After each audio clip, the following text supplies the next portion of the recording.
Welcome back to the Win With Dice podcast, a podcast featuring members of the Win With Dice team. I'm Calvin, and I'm joined here by Ramon.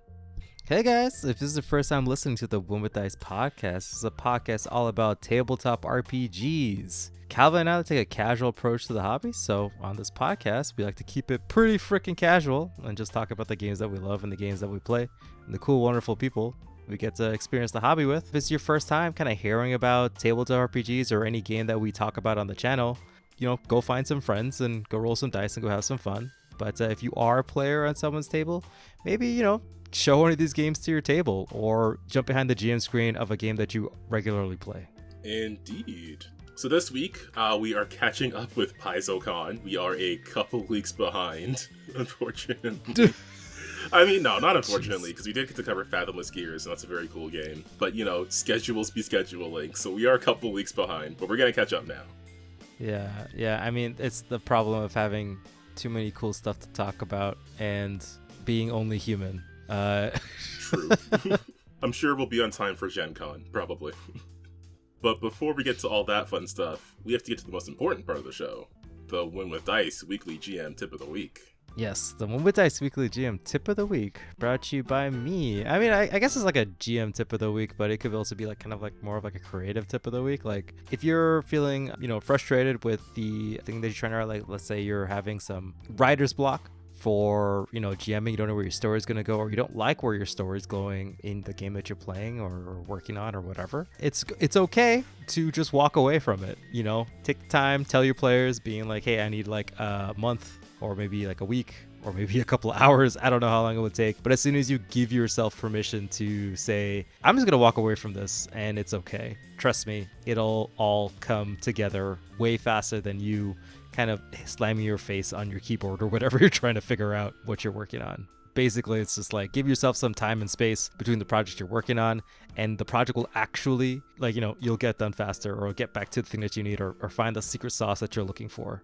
Yeah, like sometimes just pushing through something isn't going to actually make progress. Sometimes you gotta let your brain rest, let your subconscious ruminate over the thing before bringing it back to the forefront, and then you'll find those ideas flowing a bit better. Definitely had experience with that as far as like GM stuff goes. For sure. I think that also the pressure, especially if you're like the only GM and GMing is your hobby, like you're not even a player anymore, it gets kind of tough and people expect you to wow them all the time, and it's a little bit taxing. So, it's cool to do other hobbies. It's good to go play some video games. It's cool to watch some movies. Honestly, watching some old Disney movies, especially like the Aladdin like made for TV movies, they're crazy. Like all of them are like D&D campaigns on their own. Like, oh my god, like Aladdin 3, what's up, the King of Thieves, like that thing writes itself, if you know what I mean.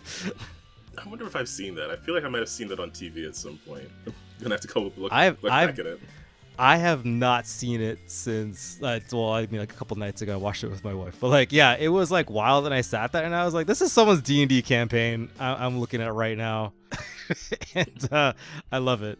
So yeah, if you are struggling a little bit in terms of being like a GM, being creative, anything like that, just take some time away from it. Go do other things. Go sit in the park or in your backyard or whatever and just kind of be outside. If it's warm or nice, it's good. It's okay. The world will move without you, making the right calls or figuring out the plot or whatever. Like it's fine.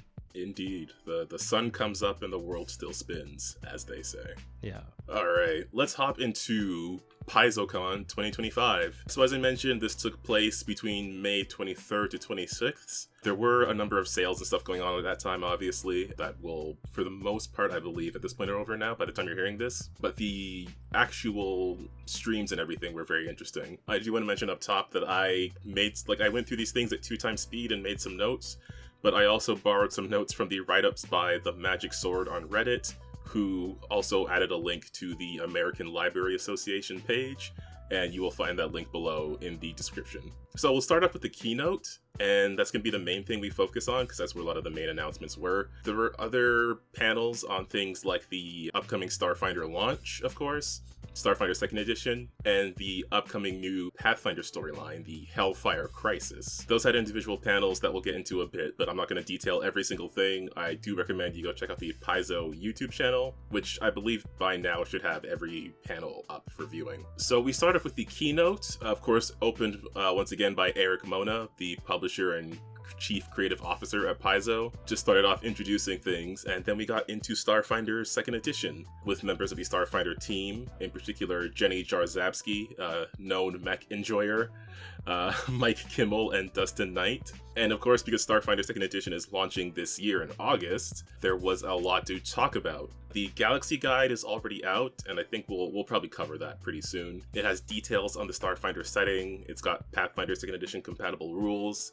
it's got ancestries, archetypes, backgrounds, and a two-sided poster of the Starfinder setting map, which is basically a galaxy map. In addition to that, the Player Core book will be out in August, and that is going to feature 10 ancestries, 6 classes, background skills, spells, gear, all the stuff you expect to be in the Player Core book. Although specifically, they did mention that there's going to be more equipment in this Player Core book than there was, I believe, in the Pathfinder one, just to give the players more things to look through and choose when they're building their characters. And then after that, the GM Core book will be out, and this expands on the rules and options. This book will have dynamic hacking rules, if you want your computer hacking to not just be like a single computer check, but it will also have cinematic starship encounters, which we saw in some of the books towards the latter end of Starfinder First Edition. They'll function sort of like complex hazards, and I believe it was mentioned in the actual Starfinder panel, but it's sort of like a victory point system. So it's more of like a mini game sort of thing. There are plans for more tactical starship combat, which I am very glad about, but those are still undergoing some play testing, so we'll hear about them in the future. The GM Core book also has notes on like different themes for adventures, including time travel adventures with your Pathfinder characters, your Pathfinder setting, because that is obviously the thing that people are going to want to do with this rule set. Oh yeah, for sure. In fact, I think there was a piece of art that featured the iconic Starfinder soldier and the iconic Pathfinder barbarian, and they were like back to back in combat against like Aslanti troops on one side and a bunch of like these monstrous creatures on the other. It was a whole thing. It looked pretty cool. Ooh. If I find that, I will stick that in the YouTube video. And then yeah, the GM Core book will have all the things you also expect: hazards, setting information, vehicles, monster creation rules, which I really liked the monster creation rules in Starfinder First Edition. Obviously the system is going to be different, but I hope there's the same sort of flow of the process in this book. And then the Alien Core book, and this is going to be like the creatures for the game. Again, you can use them in your Pathfinder game or your Starfinder game. They will draw on creatures from previous editions along with new ones. There is like a canon Archon that got specifically mentioned as a fun thing to summon to frustrate your GM. There's spellcasting creatures. There's giants that have like integrated biofungus to help them survive at the edge of the universe. That, again, like all this stuff had some very cool artwork. If you have not checked out these panels, you should go check them out just for the art alone.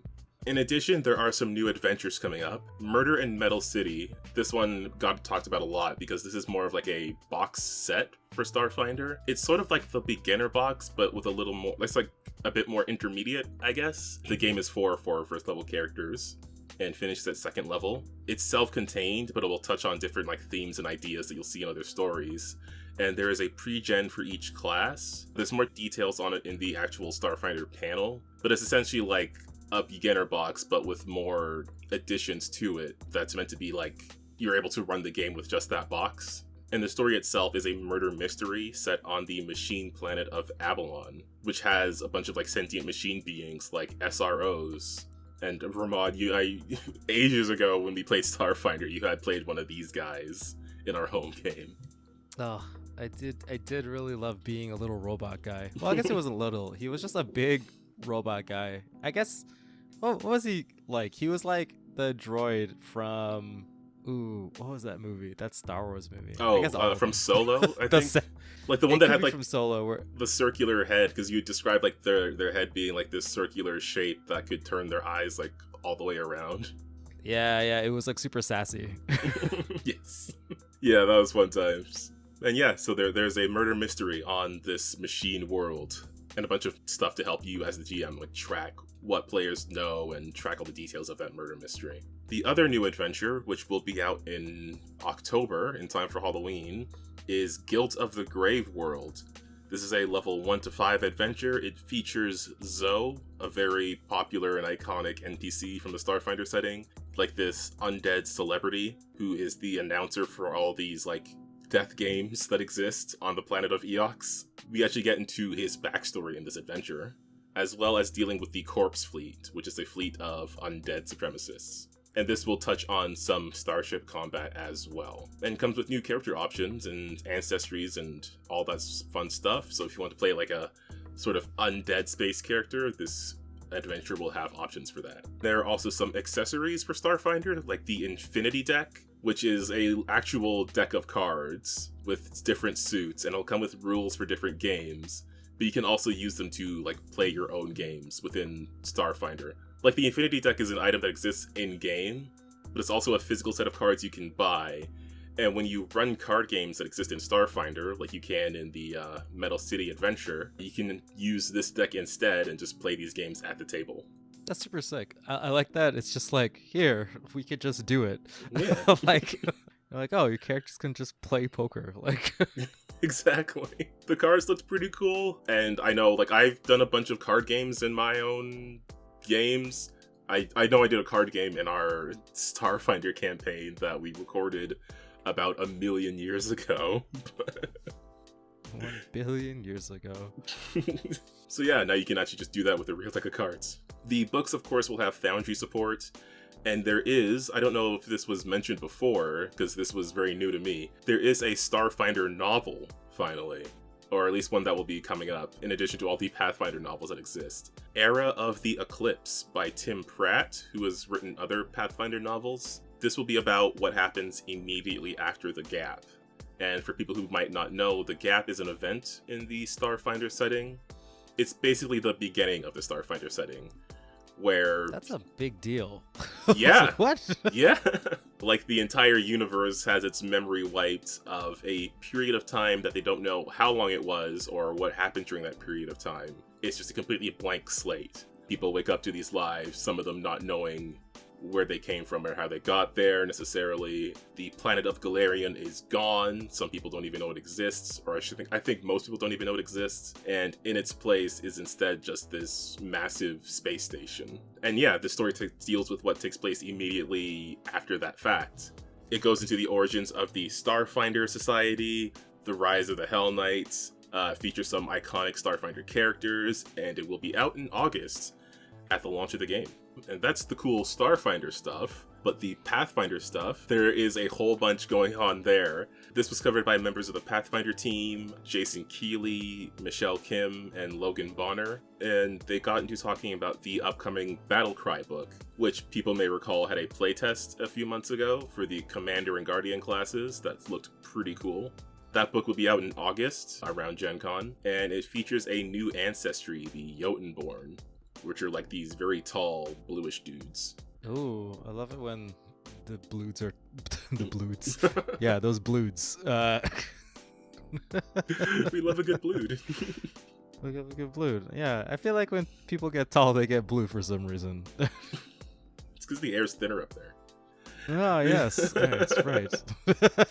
This book will also have a focus on troops, which we saw a introduction of the remaster of pretty recently, and themes for large-scale conflicts. It will have rules for what they're calling a skirmish encounter, which is sort of like troop versus troop. Players will have their characters and a troop that follows them, and using a shared pool of actions, they can do combat alongside that troop, where the player and the troop move together. And troops can be routed after they take enough damage, but PCs can like rally their troops to avoid losing morale. They can also train their troops during downtime, so they can be trained in things like stealth or spellcasting. And it's a sort of system that can work for long-term play or for one-time encounters, which could be fun. I think that's a particular fantasy that is hard to pull off in normal play, but with the troop update, I think it might be easier to go through that, which I guess sort of explains why the troop system got such an overhaul, now that I think about it. But the Battlecry event kicks off the Hellfire Crisis, and the Hellfire Crisis is the event for this year for Pathfinder. And it is about a war between Cheliax and Andoran. It starts off with the Battle of Hell Knight Hill, which is an event that will happen at Gen Con. It allows players to fight alongside the Eagle Knights to breach the Hell Knight Citadel. And then it'll continue in organized play and other adventure modules. The first adventure for it is the Hellbreakers adventure, which we will talk about a bit more when we get to the Hellfire Crisis section. But you're essentially playing as scrappy rebels going up against the Chelaxian Empire. And there's also a novel upcoming, Operation Hellmouth, which will cover the same events. And then we get into the more narrative stuff. This was covered by John Compton and James Jacobs, covering some of the new adventure paths, including some upcoming mythic adventures. The Gatewalkers adventure is getting a hardcover remaster. There's the upcoming Myth Speaker adventure for levels 1 to 10, set in... this is gonna be hard to pronounce. I want to say Ibildos. I wrote it down. I heard it once, I wrote it down, and then I forgot how it was said, but I think it's Ibildos, which was only sort of touched on in first edition. PCs are at an event that is interrupted by an omen, and this omen provides mythical power, and the players must then deal with the nature of that mythical power and how to control it so it doesn't destroy them, causing it was described as a total party explosion, and that's the thing the players are trying to avoid. Wow, okay. It does remind me a little of Divinity Original Sin, but everything kind of does, to be honest. So. But just having that I think power thrust upon. Yeah. I was gonna say, like, I feel like Divinity the Original Sin is like when things get kind of silly. That's when it's like, oh yeah, it's definitely just this game. Like, yeah.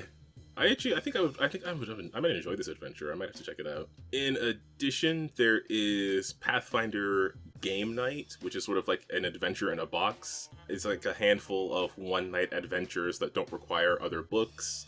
It comes with some pre-gen characters and rule sheets and a double-sided map, as well as separate dice and pawns for characters. This particular box is... It has an adventure called Dawn of the Frogs, and some like frog-themed dice for you to use in this game. And then of course, there is, which was announced some time ago, Revenge of the Rune Lords, which I try to avoid knowing too much about since we are now playing through Rise of the Rune Lords right now in our home game. But Revenge is a 3-part adventure path from 12th to 20th level. It has new mythic destinies, which is something that we did specifically mention when we were covering all that new mythic stuff.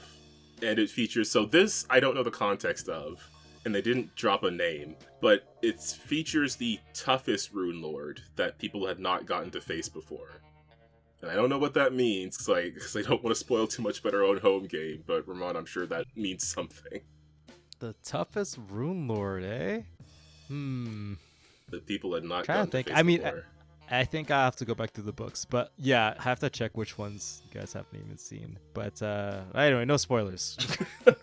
Supposedly, this is a major event, and there will be consequences for failure to the game world. Apparently, GMs may need to cut up their world maps, depending on the results of this adventure.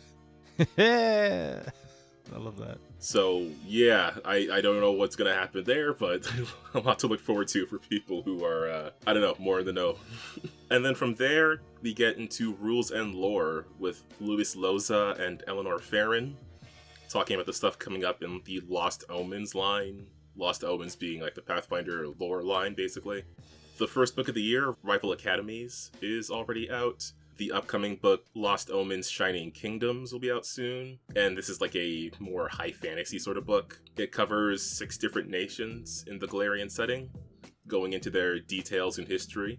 In particular, those would be Andoran, which is like a nation of democracy and liberty, which comes with the new firearm and the Eagle Knight archetype. The nation of Druma, which comes with the Prophet archetype and this like very cute alpaca-ish animal companion. The Five Kings Mountains, the Dwarven realm, which was recently covered in a recent book where the capital of High Helm was delved into, So instead, Shining Kingdoms is going into a different city, the city of Lorad, which is like a center of dwarven religion and the center of their religious pantheon. The book will go into details on Galt, which was also featured in some recent stories. It has items made from broken final blades, which are sort of an artifact in the Pathfinder setting, and it will include a new artifact, the Final Splinter. It covers Kyonin, the Elven nation, as well as the capital city, Idara, with the Elf Gates. So there's a lot of focus on magic there, and a new wizard school that focuses on teleportation. And it'll cover Taldor, which is like the noble courtly intrigue backstabbing place, and the capital of Apara. I love that. Just like, do you like to stab your friends in the back for gains in the court? Yeah. Well, I'll show you. Yeah. You don't like them anyway. Is there a particular game you want to play that may or may not involve thrones or other chairs? That's where you... I know, right? The most uncomfortable chair imaginable. Right. Yes, and the book will have like a bunch of new creatures. It'll have troops. There's specific mention of a troop of ice fae that can freeze an entire town, or a shroudwing, which is this vulture creature that can feed on undead or the souls of people who are dying. Oh, okay. I mean, half of that sentence was kind of cool. I feel like feeding on the souls of the dying is coming in a bit early, you know?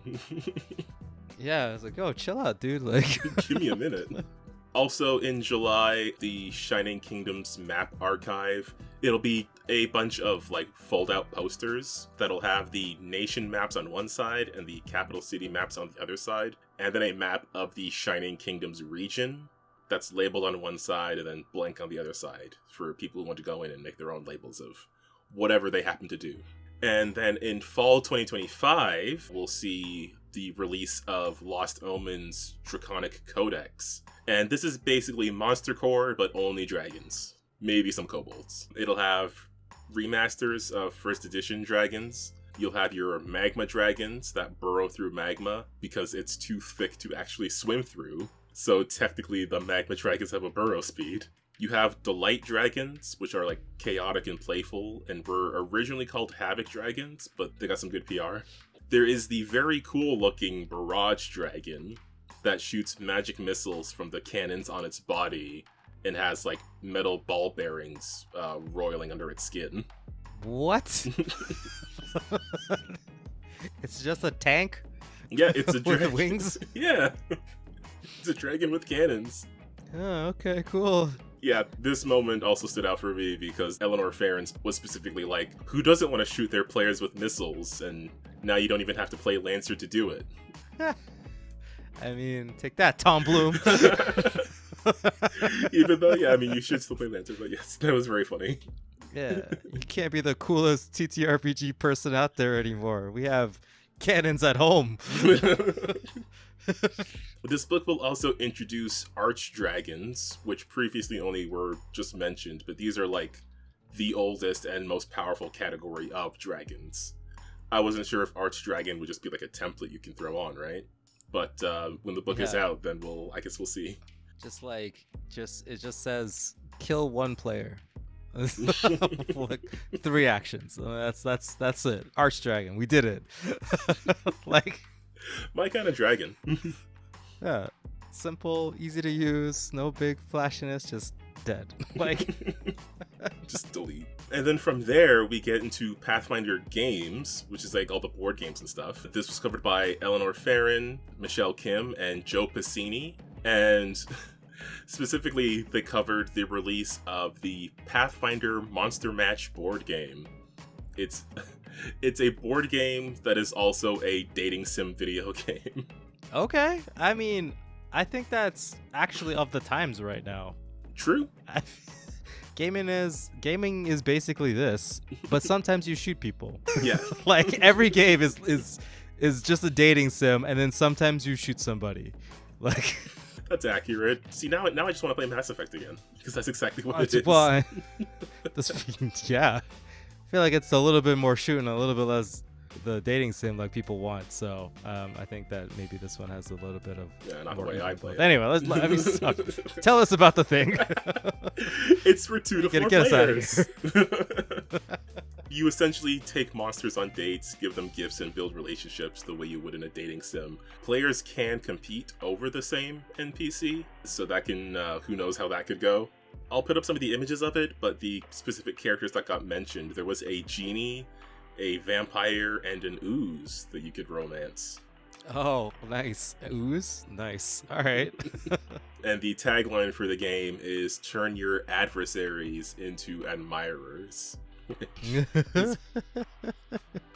know what? I the ooze. I kind of want to put this in a Pathfinder game. I gotta see what the rule set is like. Yeah, and then you just put the box down. We actually just play it. Or it's like, we're like, hey, girl. Exactly. I don't even. Yeah, it's like, you look kind of sticky over there, girl. And then everyone could try and rizz up some monsters. Roll for Riz. And then lastly for the keynote was all the society stuff. This is covered by Josh Foster, Jessica Catalan, and Shay Snow. So the last society adventure for Starfinder First Edition is the Final Assessment by Thurston Hillman. It's a challenging and high-level adventure in the Scoured Stars space region, which is like this region of Starfinder space that's like very difficult to get to because it's protected by this barrier. It's meant to act as a finale for characters, with callbacks to previous adventures, and at the end of it, PCs will be able to retire if players want that option.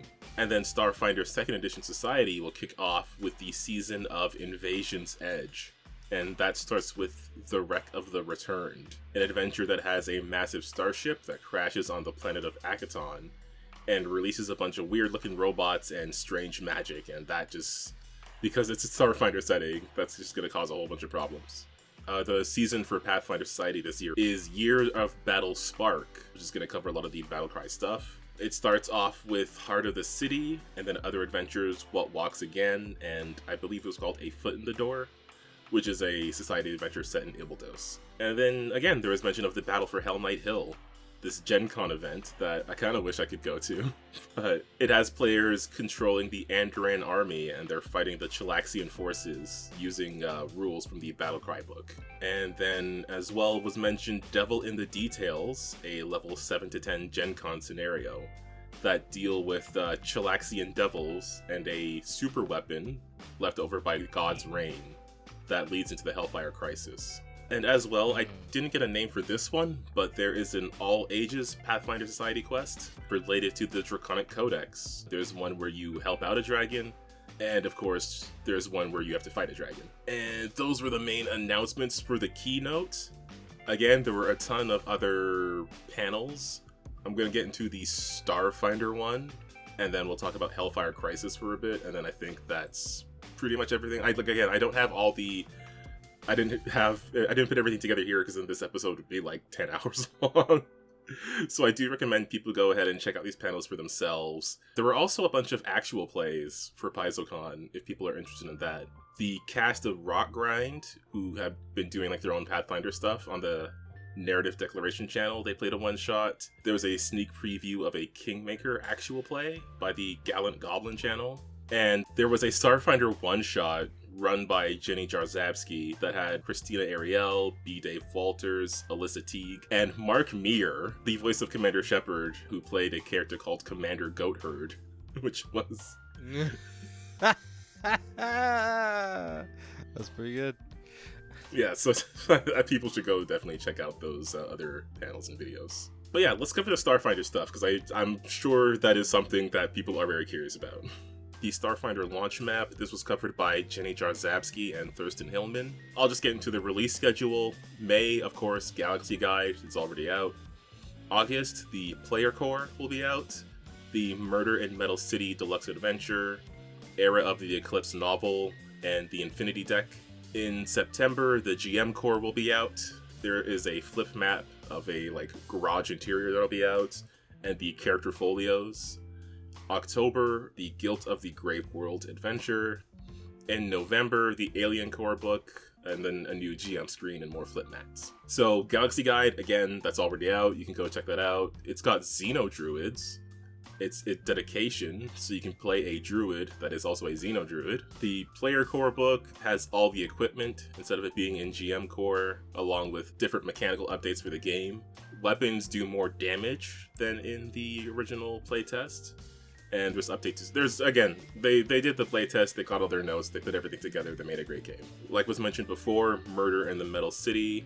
The box will have everything you need to play the game, as well as a way to track notes in the murder mystery. It's a level 1 adventure that is, again, like it's supposed to be a step up from a beginner box. It's a new thing that Paizo is trying. I'm very curious as to how that will go. And there is a Foundry module available for it. I kind of like the idea of like a not beginner box. Is something that like you can pick up and has like a little bit of additional rules. I do like the idea of like having a system to track notes and stuff for the actual mystery.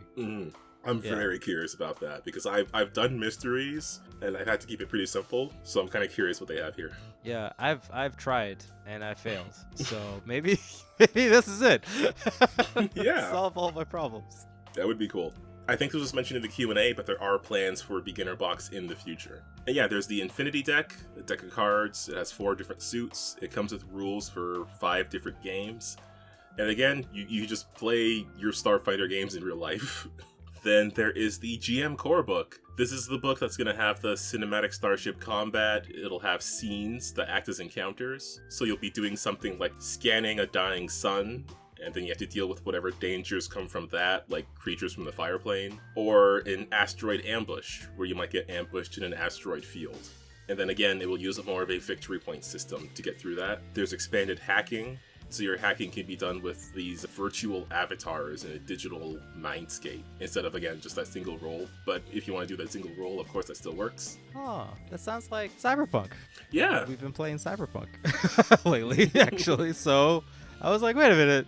They just make Cyberpunk for us, for Cyberpunk at home. Like, yeah, because we were talking about it when we were talking about one of the recent playtests. I think in the tech playtest for Starfinder, that it feels a bit more Cyberpunk, and it's definitely true here. And then yeah, the GM core will also have information on how to do anachronistic adventures where you get your chocolate and your peanut butter, you get your Starfinder and your Pathfinder. The next book after that will be Guilt of the Grave World. It's a level 1 to 5, it's got starship combat, and it has a massive change to the status quo. After that is the Alien core book with many new creatures, some of them going up to 25th level.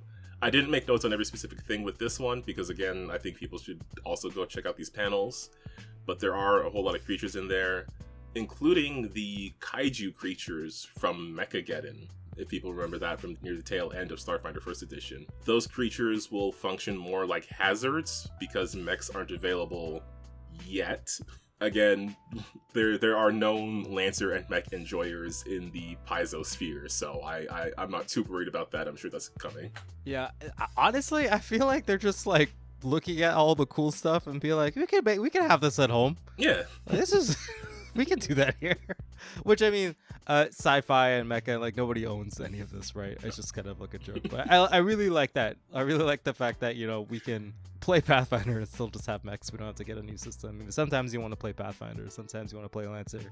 I'm just glad that we have choices. Exactly. Before, we had no choices for robots in TTRPGs. All you kids out here are eating good.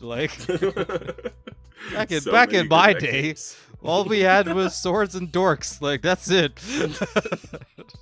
There is, I wanted to cover this, but I never found a moment, but there is Mech Finder that was on Kickstarter a while back, like a Pathfinder 2e compatible mech sort of game. I don't think we ever got into it, but that might be a fun future episode. I'll have to look that up, and if people are interested in it, we'll get to talking about it. Because that might, fit in with a lot of stuff that's going on here. Yeah. And then, yeah, there was a Q&A for that panel. Again, I didn't cover everything because there was some, lore-specific stuff that I figured, if people are interested in that, they can go check it out. Again, the Era of the Eclipse novel, that's taking place immediately after the gap. There are plans for higher-level content, because I think everything that's covered, I think the highest it goes up to is, 10. There are plans for that, but of course they're focused on the release window right now. and there will be follow-up details on the new books at Gen Con. And very importantly, the Pathfinder classes do work well in the game, and they were a part of playtesting Starfinder. I think Gunslinger got a specific mention there, which yeah, I was gonna cool. say it still feels very compatible. Like I don't know about you, but the core system just works between them, I think. Yeah, I think that's what's got me like very excited about Starfinder in general, because I really like running Pathfinder, and I really like the Starfinder setting. So I'm just glad these two things have met in the middle, and I don't know, I'm looking forward to running more of that game. Yeah, and like the more we kind of introduce people to sci-fi stuff, the more likely chance they'll actually like play Lancer or something. Like yeah. Yeah, like as much as I like the fantasy setting, I think there's people who are outside of the tabletop space who think that tabletop is only fantasy, or frankly think tabletop is only D&D, right? So yeah, I like seeing more genres of games become more popular. I like how popular Lancer is, and I hope Starfinder Second Edition does really well, because I want more people getting into that sort of thing. And then the other panel to cover right now is the Hellfire Crisis. And this panel had Jason Keeley, Michelle Kim, and Logan Bonner. Started off talking about Battle Cry, caused by the death of Gorham, which happened back in the God's Reign event last year, which of course is a big deal because the God of War was killed by the God of Assassins, and left all these remains. Those remains include war shards, which are these objects of mythic level power, and this leads into a conflict between the Chelax and Andorran empires and kingdoms. That starts off with, like, at first it's a conflict between the Hell Knights and the Eagle Knights, but things sort of spiral and progress from there. So again, the Battlecry book is a source book for war-themed adventures. It'll include the Commander and Guardian class, which were tweaked after playtesting. One specific thing that got mentioned was the Commander has an action called Alley-Oop, where one ally within their aura, which I think was like a 30-ish foot aura, can toss an item to another, and the item can be activated if the person receiving it catches it. Stop! So you can toss like a health potion. Oh my god. Well, I know what I'm gonna do. That sounds awesome. What the heck? God damn it, Paizo. Stop making cool stuff. Which is like a thing that I'm sure people have done, just like that you want to do in a game, and you try to figure out how that would work in a rule set. And this class can do that. This is how it works. There's the Jotunborn ancestry. They come from the Fray, which is a subplanar realm under the universe. They're meant to be like custodians of the universe. They're supposed to clean up after major events like Earthfall, which is something that people who know the Galarian setting will know of. They showed up after the God's Reign event, but unfortunately became stuck, and now people can play as Jotunborns. They're just like, oh, gotta clean this up. Whoop. Damn it, the door's closed. Yeah, unfortunately. Locked out. The door locks from the other side. There's a bunch of new vehicles, new archetypes, new weapons, and of course the skirmish system, which is again where players can control a troop and go into combat. There's morale mechanics. You can move within your troop spaces. You can change how your troop functions to fit your character. There are like notes on what to do if your battle map isn't large enough to fit a troop, because these were made of like 4 different 2x2 units at start or at maximum size. So if you don't have a battle map that's big enough, there's suggestions on how to deal with that. And there is options for a troop to fight a single dangerous monster instead of fighting another troop. So if you gotta go, fight a big dragon, you don't want to do that on your own, you can grab a handful of extra dudes to act as, I don't want to say cannon fodder, but there is a cannon dragon. Yeah, they're there so we can look bigger. It's like a bear, right? You gotta look as big as possible. There's the upcoming adventure paths. The first one being Hellbreakers, a level 1 to 9 adventure, where you join the Hellbreaker League, and you are rebels against the Chelaxian Empire. The adventure sees you building a rebel organization to rally people to your cause, and there will be a high-level sequel adventure that will be coming out afterwards. The novel Operation Hellmouth. This novel is by Chris A. Jackson, and it features Valeros, the iconic fighter, and delving into some of his past. Again, this is the thing that people who may already have read the previous books or know the lore might know about, but there's a particular Eagle Knight in his past that comes back in this book. And then, of course, there was a Q&A for this panel. The Battle of Hell Knight Hill Gen Con event will be canon, apparently, whatever the result is. So I'm very curious how that's going to turn out. Wow, that's some Legend of the Five Rings shit. Cool. Yeah, yeah, actually. So, yeah, I don't know how that will turn out, but yeah, go for it. I'm genuinely curious what happens if the players lose, but we'll see, I guess. Yeah, you can run your squad against other troops that either have or don't have a commander, of course. And the new Starfinder content should work well with the Battlecry stuff, but of course you might want to talk to your GM about it first. I do kind of want to do a troop in Starfinder because I have been thinking about... Specifically, I was thinking about something like the Flood from Halo would work well as a troop. Like, especially like the smaller guys, and then you might maybe have individual creatures for some of the more like notable things, but like the smaller ones are just the guys that are just like a general humanoid that has a gun on it now. Like, I think those could work as a troop. Yeah. I mean, you could do that. You could also do like Tyranids, kind of like just like space bugs in general. I mean, like, I'm sure that, you know, Starship Troopers or whatever insectoid race that we're shooting at today could be in that void. You know what I mean? Like, oh yeah, this would be actually, yeah, because, well, I mean, I guess Starship Troopers or Terminids is probably the more, or Tyranid rather, probably makes more sense as the reference, but I'm thinking of Helldivers. And oh yeah, the Helldivers would also work. I mean, I would say that Helldivers would be a pretty funny setting. Yeah. To do like a one shot in, like you guys just drop, like have like, oh, that would be so funny. Where it's just like you just have like a big map and there's just stuff to do, and like every time somebody dies, they have to make a new like a new character pops down. Yeah, like you have high level equipment, but you have low HP. Yeah. It's like, for Super Earth. And you just like start running around again. Like, yeah, what if you had like a hex map, like a smaller version of an exploration map that you have to go through, and then each thing could have like a different point of interest or some like objective to do there, or some random combat to come across. Okay, I might have to start making some notes. There's some ideas flowing right now. But yeah, those were the Keynote and Starfinder Launch and Hellfire Crisis panels. Those are the main things I wanted to cover. There is, of course, other stuff. The World of Lost Omens panel. It covered the Shining Kingdoms and Draconic Codex book. Draconic Codex out in November, by the way, which I don't know that I mentioned before. There's the panel on Starfinder Adventures, which revealed Battle for Nova Rush, which is the free RPG Day adventure.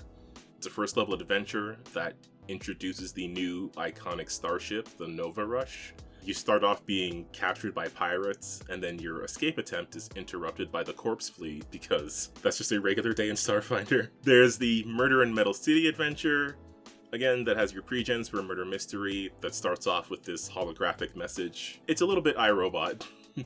maybe that's just me. And then again, Society, their new year, Invasion's Edge, launches in August. And there will be new material to guide players on how to join Society games, which will be, I think, very good.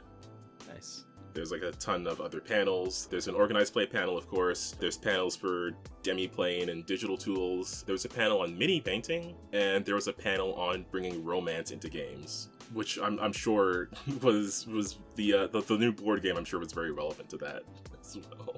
But yes, that is pretty much everything for PaizoCon. Again, if you are curious about any specific thing, I would recommend going and checking it out. The World of Lost Omens panel in particular, because I know that like there's a lot of lore stuff that gets dropped in these panels, and I didn't want to get into too much minutia with the details, but I think definitely if you're curious about that sort of thing, you should go check it out. But Ramon, I don't know, any specific things standing out right now? We've got the Hellfire Crisis, we've got Starfinder coming, we've got this deluxe box adventure, we've got this dating sim board game.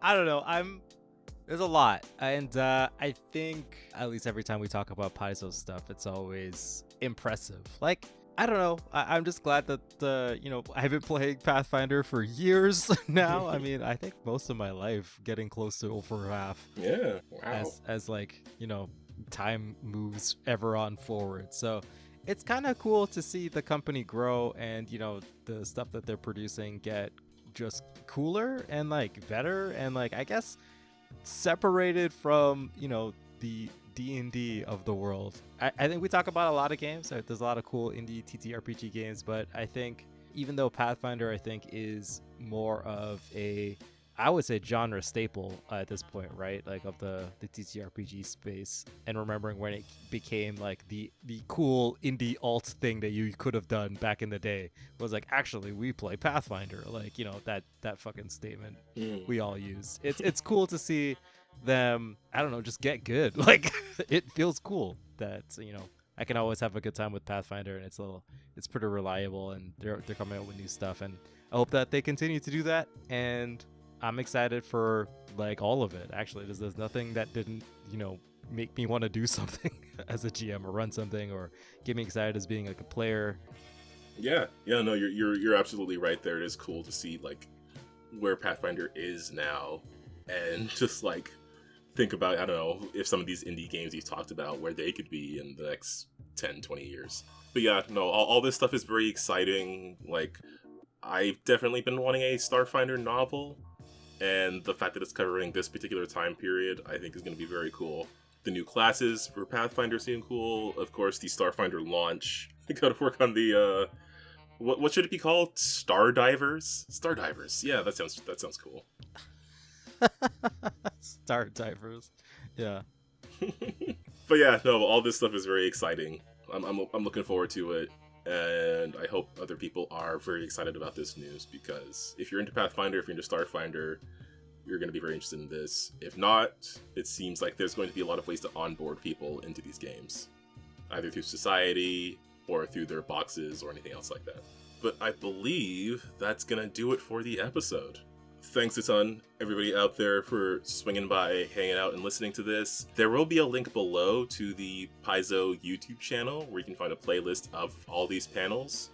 So you can go ahead and check them out for yourself, along with the actual plays that occurred over the weekend. Again, I do want to shout out the Magic Sword on Reddit, who I borrowed a lot from their notes, just because their notes are more organized than mine. And of course, once again, the link to the American Library Association and their page on just fighting censorship.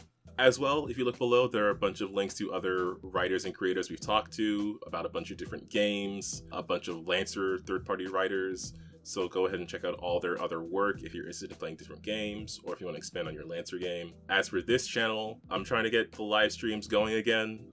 Did play the demo of Dispatch recently, which is a very cool concept for a game, actually. You're basically like you're in a superhero universe, and you're playing the dispatcher for superheroes.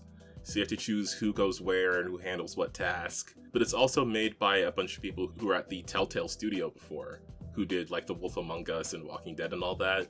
So there's the same sort of choose your own adventure story stuff going on there. I don't know, it was a very fun game to check out. In addition, I did want to mention my own stuff over on Licensed to Calvin. There's a link below if you're interested in that. I'm on the socials and on YouTube, and I might be doing some more stuff there. Also, of course, we gotta mention Mechanized Body, which, Ramon, I'm sure you can get into. Yes. Do you like cards and robots? We have both at Mechanized Body. It's a TTRPG that is having you pilot cool mechs, and your pilots, all their cool skills and maneuvers and things like that, are in the form of cards. So yeah, it's a fusion of two genres of gaming that I personally enjoy the most in a cool sci-fi setting. And I'm, writing it with probably a real, I don't know, I think Shaka's writing is pretty cool. Shaka Trejourner, I mean, that guy's stuff is super deep and awesome, and actually pretty ethnically focused, and I love it a lot. That's Mechanized Body. If you want to check us out at the Discord, as well as on Itch. There should be a new playtest packet coming out soon in September, when we get some cool new artwork for the book. And we did make lots of changes. So if you are in the Discord, please give us some feedback. Sign up for a game and play some cards and shoot some mechs and stuff. Hell yeah. And there will be links to the Itch.io page and the Discord below, as well as a link to our website, which we should probably promote more. Our Cyberpunk game over on the Nowhere Productions channel. The first part of that is out. There's more coming soon. If you're into the cyberpunk RPG, because we talked about it a couple times now, go check that out as well. And I think that's everything. I don't know. I feel like I'm forgetting something. Oh, I mean, check out the USP channel, because they always have cool stuff going on. I don't know. Do we have anything else to cover, Ramon? Do we have anyone else that we need to point people to? I don't think so. There's no way to know. Yeah, it's hard to tell sometimes. We've been shouting out a lot of people and they keep making this description very, very long. But if there's anything you think is cool, I don't know, go check out any of our interviews, all the indie TTRPG people we talked to, any of the cool Lances stuff. I think we're probably going to talk about Kane in the future. Tom just released an update. There's Icon stuff that's happening. Like, oh my god, dude. Like, there's just a lot of cool shit out in the world. And yeah, thank you guys for, if you make it to the end, really appreciate that. And give us a like and a subscribe. And thanks. Hell yeah. All right. Well, for all of our GMs and players out there who are finding their paths in the stars, just remember to keep on winning with dice. And we'll catch you next time. Bye, guys.